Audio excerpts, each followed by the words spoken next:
दोस्तों, क्या आप भी उन लाखों एस्पिरेंट्स में से? नमस्ते सर्वांना, गुड इव्हिनिंग. सर्वांना गुड इव्हिनिंग, सर्वांना नमस्ते. तर परत आपण काल आपला जो राहिलेला लेक्चर होता, जे प्रश्न होते संभाव्य अतिसंभाव्य प्रश्न, ते या ठिकाणी आपण आजच्या सेशनमधून पाहणार आहोत. काल आपल्याला टेक्निकल प्रॉब्लेम आल्यामुळे आपण तो क्लास पूर्ण करू शकलो नव्हतो. तर या ठिकाणी आवाज वगैरे व्यवस्थित येत असेल तर सांगायचं आहे. आणि या ठिकाणी आपण लगेचच सुरू करणार आहोत. या ठिकाणी 30 महत्त्वाचे प्रश्न आहेत जे तुम्हाला पेपर 1 आणि पेपर 2 मध्ये विचारले जातील. फक्त वस्तुनिष्ठ प्रश्न या ठिकाणी असतील. तर वस्तुनिष्ठ प्रश्न आपण सुरुवातीला या ठिकाणी जे सर्व वस्तुनिष्ठ प्रश्न असतील जेवढे तयार होतील तर तेवढे या ठिकाणी आपण स्टेप बाय स्टेप पाहणार आहोत. म्हणजे प्रत्येक संचच्या किंवा प्रत्येक भागाच्या माध्यमातून एकूण 30 प्रश्न आपण पाहणार आहोत. आणि त्याच्यानंतर आपण जे काही MCQ टाईप क्वेश्चन असतात तर ते आपण पाहूया. त्याच्यामुळे तुमचा जास्तीत जास्त सराव होईल आणि तुम्हाला परीक्षेमध्ये जर प्रश्न विचारले गेले तर काही अडचण येणार नाही.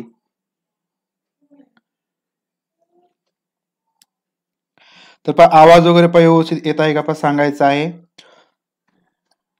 तर काल आपला टेक्निकल प्रॉब्लेम झाला होता. या ठिकाणी फेसबुक, व्हॉट्सअप आणि इंस्टाग्रामचं सर्व्हर डाऊन झालं होतं आणि आपला लॅपटॉपचा प्रॉब्लेम झाला होता एकाच वेळेस. त्याच्यामुळे आपण पूर्ण करू शकलो नव्हतो कालचा क्लास. तर या ठिकाणी आवाज येत आहे का एकदा मला सांगा. आणि या ठिकाणी आपण लगेच सुरू केलं. सर्वात महत्त्वाचं म्हणजे व्हिडिओ लाईक करायचा आहे आणि जास्तीत जास्त शेअर करायचा आहे. व्हिडिओ शेअर करायचा आहे. तर जे काय तुमचे क्वेश्चन वगैरे असतील ते आपण या ठिकाणी शेवटी पाहूया. सर्व प्रश्नांची उत्तर तुम्हाला मी या ठिकाणी शेवटी देईल. या ठिकाणी आता आपल्याला सर्वात महत्त्वाचा म्हणजे प्रश्न आहे त्या ठिकाणी पाहायचे आहेत.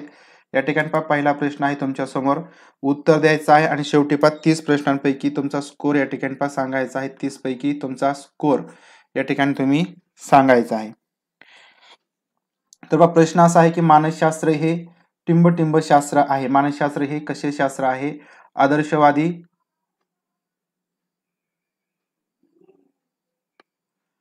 वास्तववादी, ध्येयवादी की कार्यवादी? प्रश्न क्रमांक पहिलाच आहे मानसशास्त्र हे टिंबटिंब शास्त्र आहे. वस्तुनिष्ठ प्रश्न सुद्धा या ठिकाणी महत्त्वाचे असतात. वस्तुनिष्ठ प्रश्नांचे मार्क्स आपल्या हातामध्ये असतात. त्यामुळे आपण ते प्रश्न या ठिकाणी सुरुवातीला पाहतोय.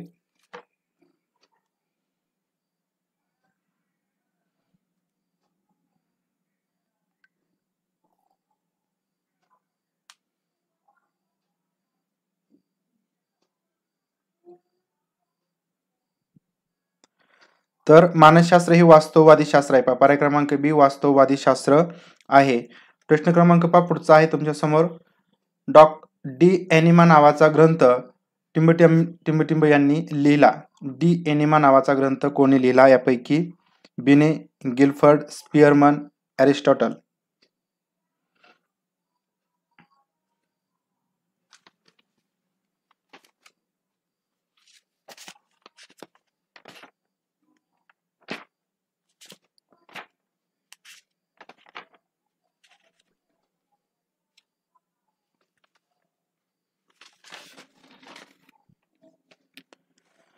तर लक्षात घ्या, डी एनिमा नावाचा जो ग्रंथ आहे तर तो एरिस्टॉटल यांनी लिहिलेला आहे. सर्वात पहिला ग्रंथ आपल्या ठिकाणी मानसशास्त्राचा म्हणता येतो एरिस्टॉटल यांनी लिहिलेला डी एनिमा. प्रश्न पुढचा आहे तुमच्या समोर. मानसशास्त्र म्हणजे आत्म्याचं शास्त्र ही व्याख्या कोणाची आहे?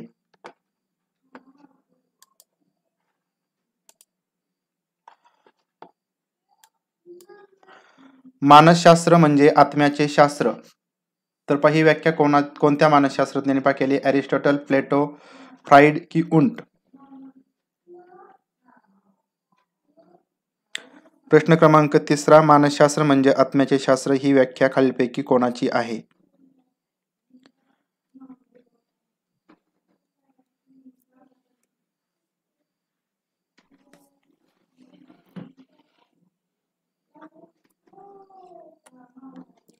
प्रश्न क्रमांक तिसरा, मानसशास्त्र म्हणजे आत्म्याचे शास्त्र. मानसशास्त्राला आत्म्याचे शास्त्र असं या ठिकाणी प्लेटो यांनी म्हटलेलं,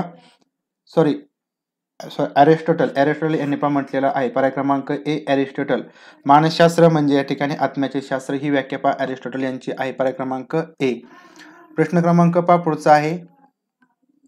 मानसशास्त्र म्हणजे मनाचे शास्त्र पहा या ठिकाणी आत्म्याचे शास्त्र अरिस्टॉटल यांची होती आणि मनाचे शास्त्र तर ही व्याख्या पहा कोणाची आहे विल्यम वुंट मॅकडुगल बिने प्लेटो पहा या ठिकाणी याच्यावरती जोड्या विचारल्या गेल्या त्याच्यामध्ये व्याख्या आहेत पहा त्या लक्षात ठेवायचं आहे मानसशास्त्राला कोणी नेमकं काय म्हटलेलं आहे मनाचं शास्त्र कोणी म्हटलं किंवा बोधावस्थेचं शास्त्र कोणी म्हटलं मनाचं शास्त्र किंवा ठिकाणी आत्म्याचं शास्त्र तर हे लक्षात ठेवायचं आहे मानसशास्त्र म्हणजे मनाचं शास्त्र तर अशी व्याख्या पहा मॅकडुगल यांची आहे पर्याय क्रमांक बी मॅकडुगल प्रश्न पुढचा आहे पहा पाचवा प्रश्न या ठिकाणी सोपे सोपे प्रश्न आहेत परंतु महत्त्वाचे प्रश्न असे तुमच्यासमोर आहेत पहा मानसशास्त्र म्हणजे बोधावस्थेचं शास्त्र या ठिकाणी पहा बोधावस्थेचं शास्त्र ही व्याख्या कोणत्या मानसशास्त्राने पहा केलेली आहे लाईक करायचा आहे पहा व्हिडिओ फक्त 42 लाईक आहेत आतापर्यंत मानसशास्त्र म्हणजे बोधावस्थेचं शास्त्र या ठिकाणी हा प्रश्न पण विचारला गेला होता जोड्या लावा याच्यामध्ये या ठिकाणी ही जोडी आलेली होती मानसशास्त्रज्ञ आणि त्यांची व्याख्या तर या आपल्या जोड्या लावण्यासाठी प्रश्न विचारला गेला होता तर विल्यम वुंट तर पहा विल्यम वुंट यांनी पहा या ठिकाणी मानसशास्त्राला बोधावस्थेचं शास्त्र असं पहा म्हटलेलं आहे पर्याय क्रमांक ए विल्यम वुंट प्रश्न पुढचा आहे पहा जे शास्त्र मान्यता पावलेल्या मानसशास्त्रीय तत्वांचा उपयोग करून शैक्षणिक समस्यांचा उलगडा करते ते शास्त्र म्हणजे शैक्षणिक मानसशास्त्र ही व्याख्या कोणाची आहे पहा गुथ्री आणि पॉवर्स वुंट कॅटल टिस्नर बिने वॉटसन वुंट जे शास्त्र मान्यता पावलेल्या मानसशास्त्रीय तत्वांचा उपयोग करून शैक्षणिक समस्यांचा उलगडा करते शैक्षणिक समस्या सोडवतं तर ते शास्त्र म्हणजे खालीलपैकी की ते शास्त्र म्हणजे शैक्षणिक मानसशास्त्र ही व्याख्या शैक्षणिक मानसशास्त्राची खालीलपैकी कोणी केलेली आहे कोणत्या जोडीने केलेली आहे अशा प्रकारचा या ठिकाणी हा प्रश्न आहे प्रश्न क्रमांक 6 अगदी बरोबर या ठिकाणी तर व्याख्या आहेत बऱ्याच जणांची चुकत आहेत तर गुथ्री आणि पॉवर्स तर यांची ही शैक्षणिक मानसशास्त्राची व्याख्या आहे यांनी काय म्हटलेलं आहे की या ठिकाणी पहा जे शास्त्र मान्यता पावलेल्या मानसशास्त्रीय तत्वांचा उपयोग करून शैक्षणिक समस्यांचा उलगडा करते ते शास्त्र म्हणजे शैक्षणिक मानसशास्त्र ही व्याख्या या ठिकाणी गुथ्री आणि पॉवर्स यांची आहे पर्याय क्रमांक हे लक्षात ठेवायचं आहे पहा व्याख्या खूप महत्त्वाच्या आहेत आणि व्याख्यावरनं तुम्हाला असे डायरेक्टली व्याख्या विचारली जाते किंवा या ठिकाणी कधी कधी तुम्हाला जोड्या लावा याच्यामध्ये सुद्धा या व्याख्या विचारल्या जातात त्यामुळे पहा व्याख्या तुम्ही एक तर पाठ करून ठेवा किंवा जे महत्त्वाचे शब्द आहेत पहा व्याख्यामधील ते लक्षात ठेवा शैक्षणिक मानसशास्त्राचा जनक यापैकी कोण शैक्षणिक मानसशास्त्राचा जनक पेस्टॉलॉजी हर्बर्ट रुसो प्रोबेल प्रश्न क्रमांक 7 शैक्षणिक मानसशास्त्राचा जनक कोण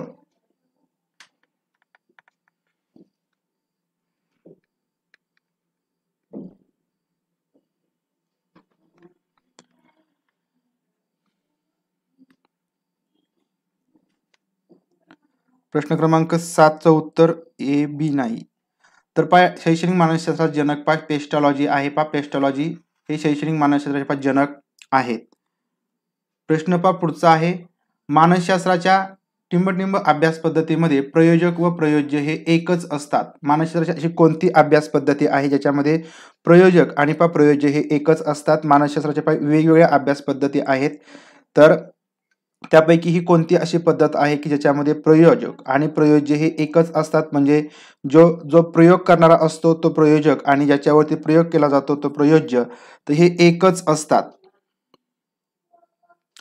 प्रश्न क्रमांक 8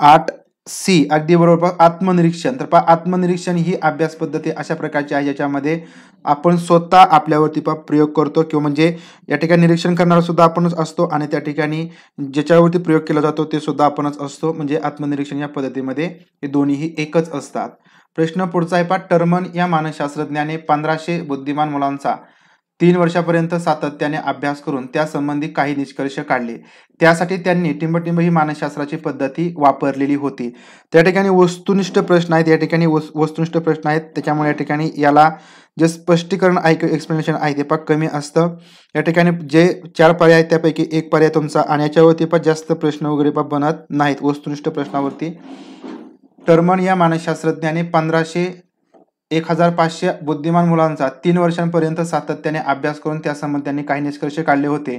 तर त्यासाठी त्यांनी खालीलपैकी कोणती पद्धती या ठिकाणी वापरलेली होती? प्रश्न क्रमांक 9 आहे पहा.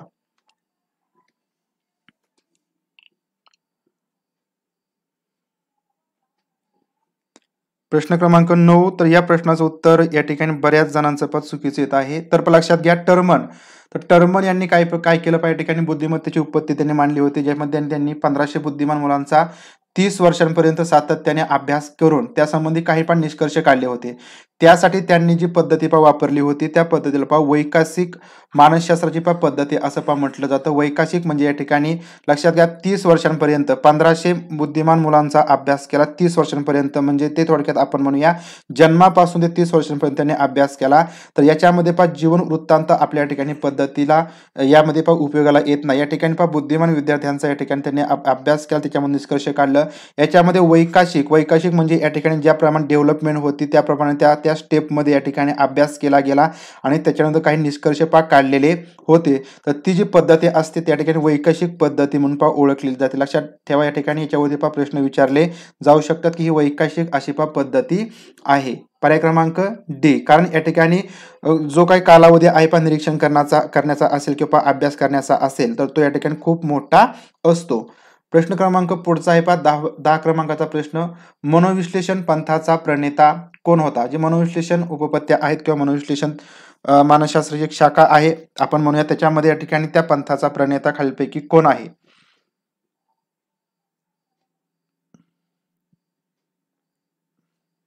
प्रश्न क्रमांक 10.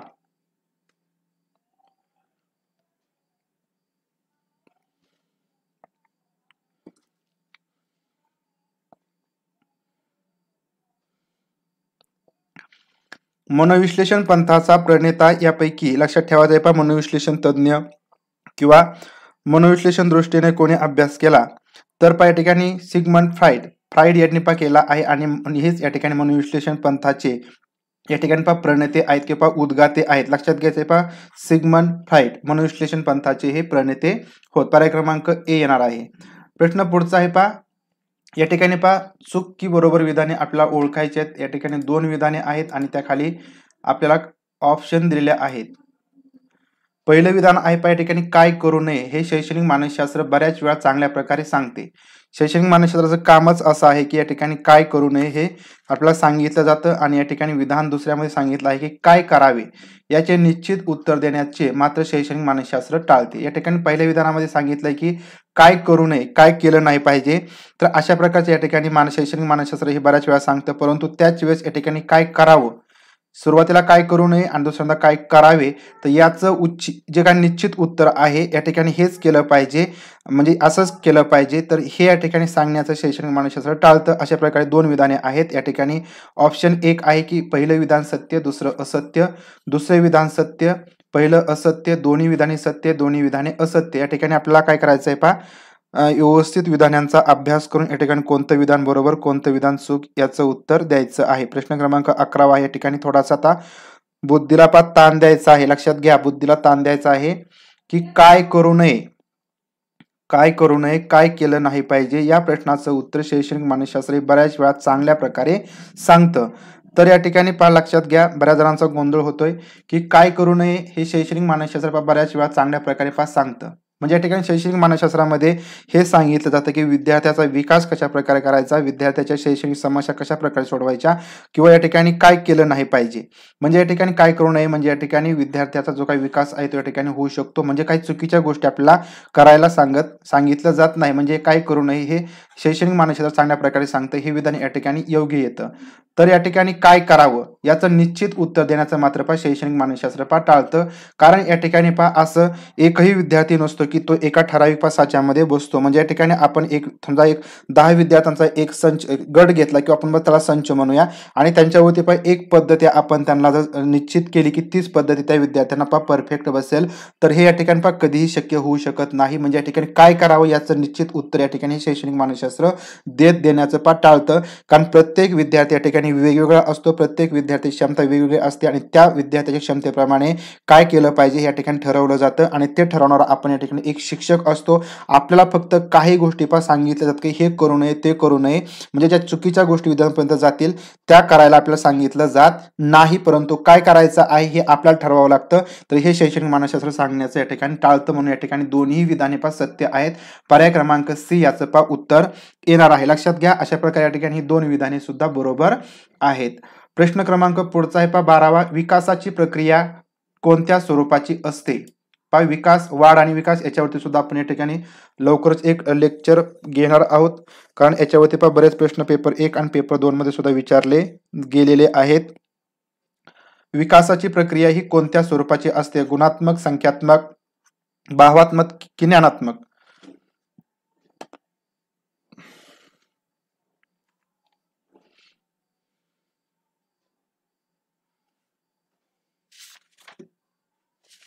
प्रश्न क्रमांक 12वा.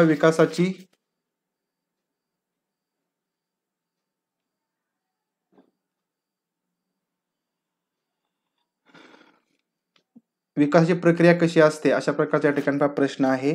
विकासाची प्रक्रिया ही कशी असते? तर गुणात्मक असते. लक्षात घ्यायचं आहे, विकासाची प्रक्रिया ही गुणात्मक असते आणि संख्यात्मक ही या ठिकाणी वाढ असते. संख्यात्मक वाढ असते, लक्षात घ्यायचं आहे. गुणात्मक ही विकासाची प्रक्रिया असते. प्रश्न क्रमांक पुढचा आहे 13 क्रमांकाचा. कोणत्या अवस्थेत मुले ही चिकित्सक बनतात?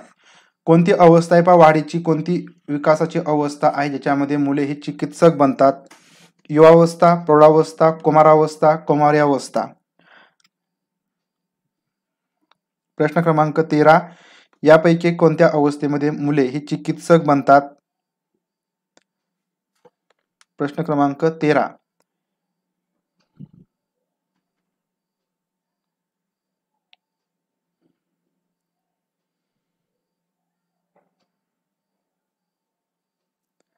तेराचं उत्तर द्यायचं आहे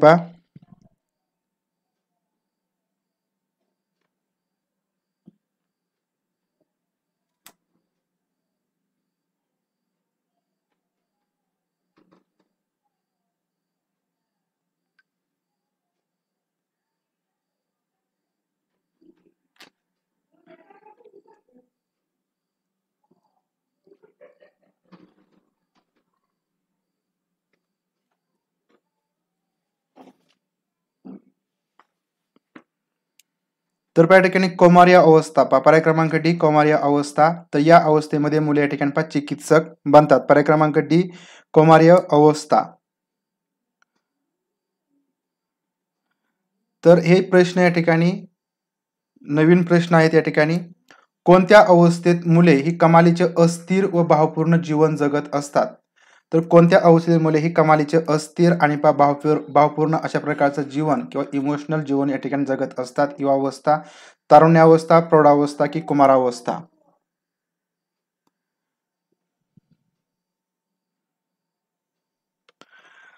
फर्स्ट क्लास है, प्लीज बता दे ये सीटेट के लिए हेल्प होगा क्या?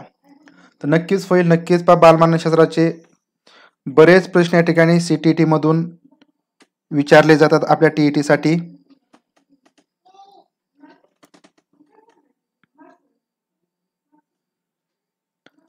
कुमारावस्था, पर्याय क्रमांक डी कुमार अवस्था. तर या अवस्थेतील मुले या ठिकाणी कमालीचे अस्थिर असतात आणि भावपूर्ण जीवन या ठिकाणी जगत असतात. कमालीचे अस्थिर चंचल स्वरूपाचे असतात. या ठिकाणी इमोशनल किंवा भावनिक जीवन या ठिकाणी या कुमार अवस्थेतील मुले जगत असतात. प्रश्न पुढचा आहे भौतिक विकास सिद्धांत कोणी मांडला? भौतिक विकास सिद्धांत यापैकी कोणी मांडलेला आहे? प्रश्न क्रमांक 15. भौतिक विकास सिद्धांत कोणी मांडला? लॉरेन कोहलबर्ग, पियाजे, स्पियरमन, बिने?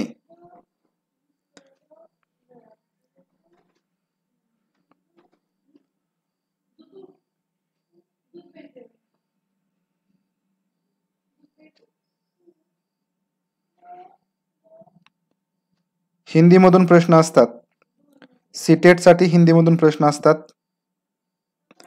तर भौतिक विकास सिद्धांत हा लॉरेन कोहलबर्ग यांनी मांडलेला आहे. पर्याय क्रमांक ए भौतिक विकास सिद्धांत, लक्षात ठेवा लॉरेन कोहलबर्ग. प्रश्न क्रमांक पुढचा आहे, या ठिकाणी कोहलबर्ग यांच्या नैतिक विकास सिद्धांतामध्ये पहिल्या पातळीला काय म्हटलं जातं? लोअर कोहलबर्ग यांची या ठिकाणी नैतिक विकास सिद्धांत आहे किंवा भौतिक विकास सिद्धांत आहे. याच्यामध्ये 3 पातळ्या सांगितलेल्या आहेत. याच्यामध्ये जी पहिली पातळी आहे तर त्या पातळीला काय संबोधलं जातं?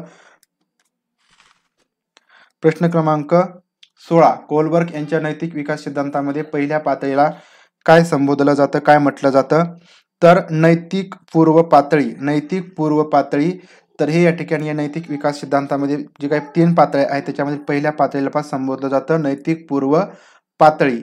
प्रश्न पुढचा आहे पहा, या ठिकाणी सुद्धा आपल्याला 2 विधाने दिली आहेत. या ठिकाणी आपल्याला विधाने वाचायचे आहेत आणि कोणतं विधान बरोबर आहे, कोणतं असत्य आहे पहा ते सांगायचं आहे. प्रश्न क्रमांक 17, या ठिकाणी विधान 1 आहे पहा, वाढ ही संख्यात्मक संकल्पना आहे, विकास ही गुणात्मक संकल्पना आहे. या ठिकाणी पहिलं विधान ही वाढ संख्यात्मक आणि विकास ही गुणात्मक संकल्पना आहे. या ठिकाणी 2 विधाने आहेत. आता आपल्याला सांगायचं आहे कोणती विधाने सत्य, कोणती विधाने असत्य आहेत. प्रश्न क्रमांक 17, या ठिकाणी सोपा प्रश्न आहे. या ठिकाणी प्रश्नाचं उत्तर सर्वांचं या ठिकाणी बरोबर यायला पाहिजे.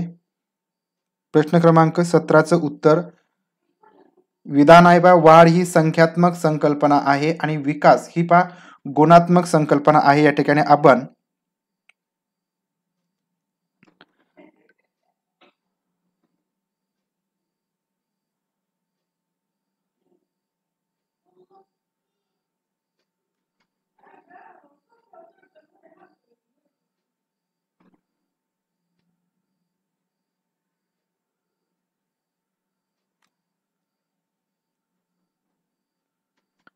तर या ठिकाणी दोन्ही विधाने या ठिकाणी आपल्याला पहा बरोबर आहेत. पर्याय क्रमांक सी, दोन्ही विधाने पहा सत्य. वाढ ही पहा संख्यात्मक संकल्पना आहे आणि विकास हा या ठिकाणी पहा गुणात्मक अशी संकल्पना आहे. प्रश्न क्रमांक पहा पुढचा आहे 18 क्रमांकाचा प्रश्न. या ठिकाणी जोड्या लावायच्या आहेत पहा. अ स्तंभ आणि पहा ब स्तंभ. पहिल्या स्तंभामध्ये उपक्रम दिलेले आहेत आणि दुसऱ्या स्तंभामध्ये विकासाची अंग आहेत. उपक्रम आहे पहा रांगोळी काढणे, जे आपण विद्यार्थ्यांना देतो, मातीचा बैल करणे, क्रीडा स्पर्धेमध्ये सहभाग, कोडी सोडवणे. तर याच्यामधून कोणत्या अंगांचा विकास होतो? कारक कौशल्य, सौंदर्यदृष्टी, मानसिक की शारीरिक? तर या ठिकाणी आपल्याला उपक्रम आणि त्या उपक्रमामधून कोणते विकास होत असतात, कोणते विकास या ठिकाणी होतो, त्यांच्या जोड्या आपल्या या ठिकाणी लावायच्या आहेत.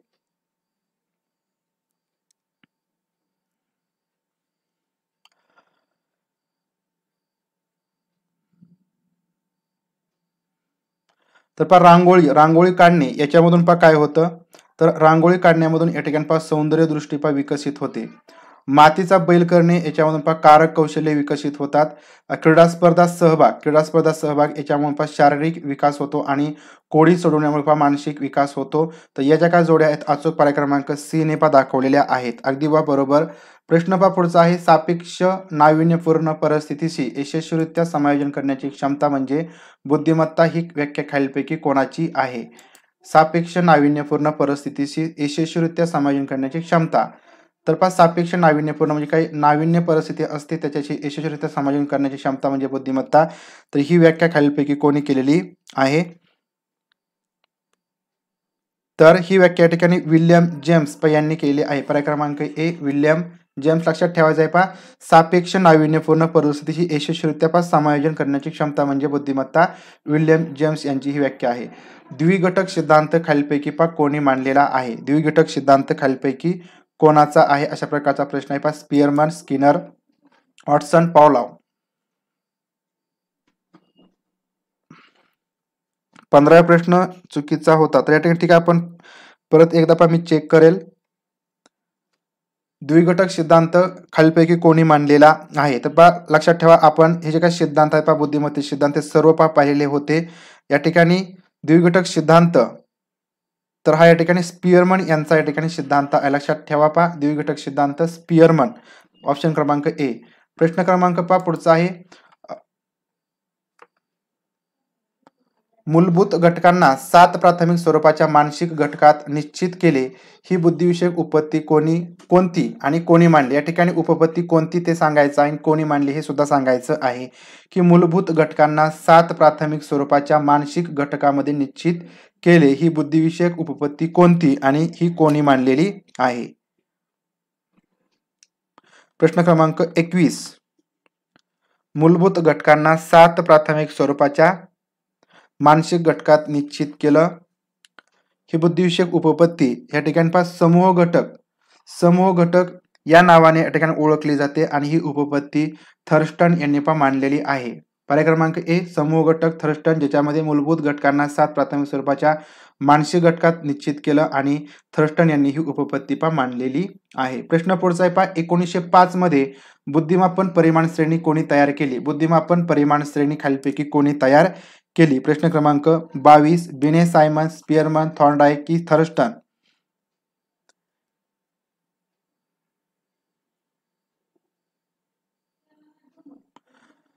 एकोणीसशे 5 मध्ये बुद्धिमापन परिमाण श्रेणी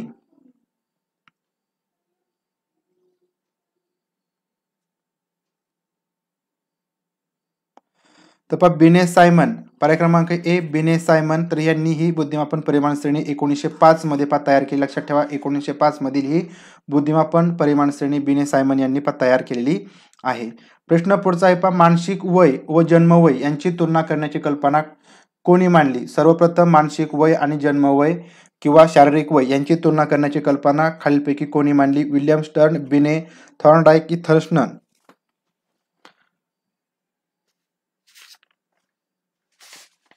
प्रश्न क्रमांक 23 तर मानसिक वय आणि शारीरिक वय यांची पहा तुलना करण्याची कल्पना खालीलपैकी कोणी मांडली?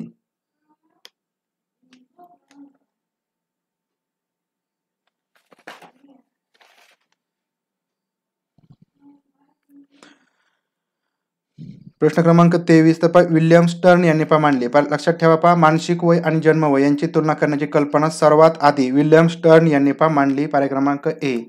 प्रश्न क्रमांक पुढचा आहे पहा या ठिकाणी सुद्धा 2 विधाने दिलेली आहेत. या ठिकाणी काळजीपूर्वक विधाने वाचून या ठिकाणी योग्य पर्याय आपल्याला ओळखायचा आहे. पहिलं विधान या ठिकाणी आहे बुद्धिमत्ता ही अमूर्त अशी संकल्पना आहे. दुसरं विधान अध्ययन क्षमता ही बुद्धीवरती अवलंबून असते.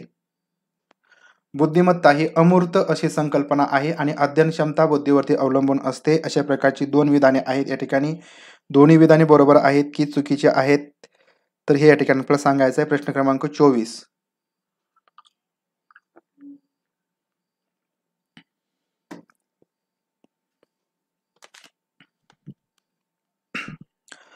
तर पण लक्षात घ्या आपण बुद्धिमत्तेविषयी स्पेशल असा पहा लेक्चर घेतला ज्याच्यामध्ये आपल्याला सांगता येईल बुद्धिमत्ता ही अमूर्त अशी संकल्पना आहे आणि त्यानंतर अध्ययन क्षमता ही पहा बुद्धीवरती अवलंबून असते.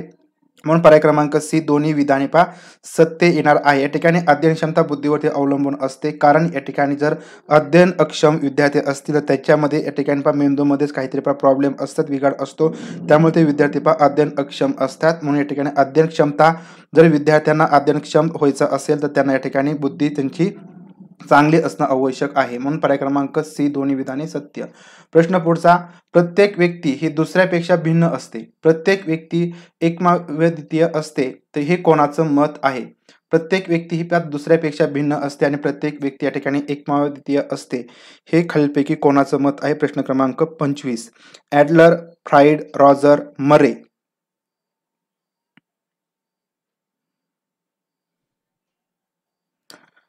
तर पण लाईक करायचा आहे पण व्हिडिओ. प्रत्येक व्यक्ती ही दुसऱ्यापेक्षा भिन्न असते, वेगवेगळी असते. प्रत्येक व्यक्ती ही एकमेवाद्वितीय म्हणजे या ठिकाणी प्रत्येक व्यक्ती एक स्पेशल व्यक्ती असते, युनिक व्यक्ती असते. अशा प्रकारचं मत या ठिकाणी ॲडलर यांचं आहे. पहा लक्षात घ्या पर्याय क्रमांक ए ॲडलर यांनी पहा हे म्हटलेलं आहे की प्रत्येक व्यक्ती ही दुसऱ्यापेक्षा भिन्न असते आणि प्रत्येक व्यक्ती पहा युनिक असते किंवा पहा एकमेवाद्वितीय असते. पर्याय क्रमांक ए ॲडलर. प्रश्न पहा पुढचा आहे व्यक्तिभेदाचे खालीलपैकी कोणते कारण असू शकत नाही? पहा व्यक्तिभेदाचं खालीलपैकी कोणतं कारण असू शकत नाही म्हणजे या ठिकाणी प्रत्येक व्यक्ती ही वेगवेगळी असते. तर याचं जे कारण असतं म्हणजे व्यक्तिभेदाचं तर कारण खालीलपैकी कोणतं असू शकत नाही? अनुवंश, लिंग, परिस्थिती की शाळेचा प्रकार?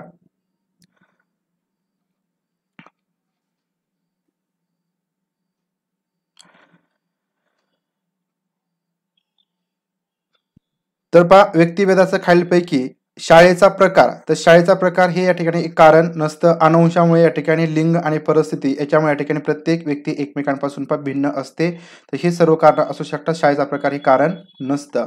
प्रश्न पहा पुढचा आहे तुमच्यासाठी की स्वतःच्या परिस्थितीशी अद्वितीय समायोजन निश्चित करणारे व्यक्तीच्या शारीरिक पद्धतीचे गतिमान संघटन म्हणजे व्यक्तिमत्व होय. ही व्याख्या खालीलपैकी कोणी केलेली आहे? पण स्वतःच्या परिस्थितीशी अद्वितीय समायोजन निश्चित करणारे व्यक्तीच्या मानस शारीरिक पद्धतीचे गतिमान संघटन म्हणजे व्यक्तिमत्व.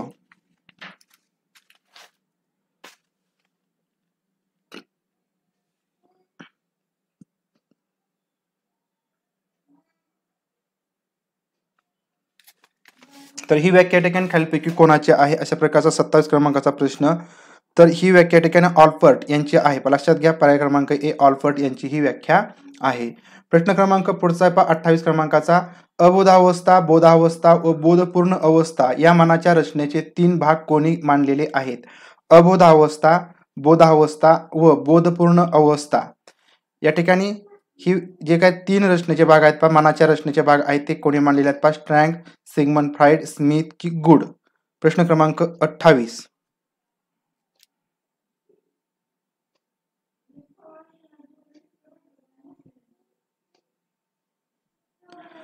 बुद्ध्यांक कसा काढायचा तर ते आपण त्या व्हिडिओच्या माध्यमातून सांगितलेलं होतं. तर तो व्हिडिओ तुम्ही व्यवस्थित बघा, आपल्या चॅनलवरती तो उपलब्ध आहे. बुद्ध्यांक आणि मानसिक वय कशा प्रकारे काढायचं तर ते आपण एक्सप्लेन केलेलं आहे.